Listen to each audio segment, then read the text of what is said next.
And that, my friend, is the country that we live in. And it's time we recognize America has crossed the line. We are not at the line.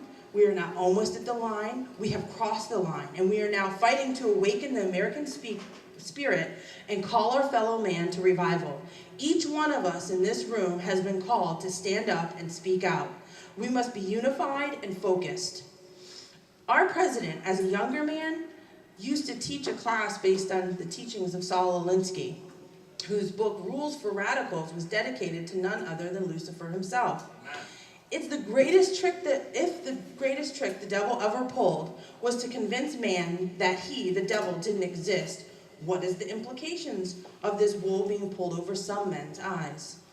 If the devil doesn't exist, there must be no need for God to create the balance.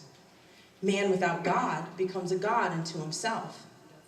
If there is good and evil, then we have a term to describe what is not good.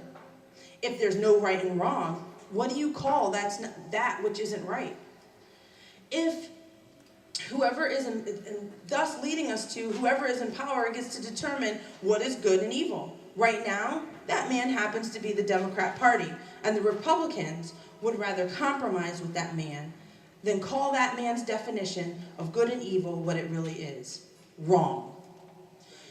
If God's children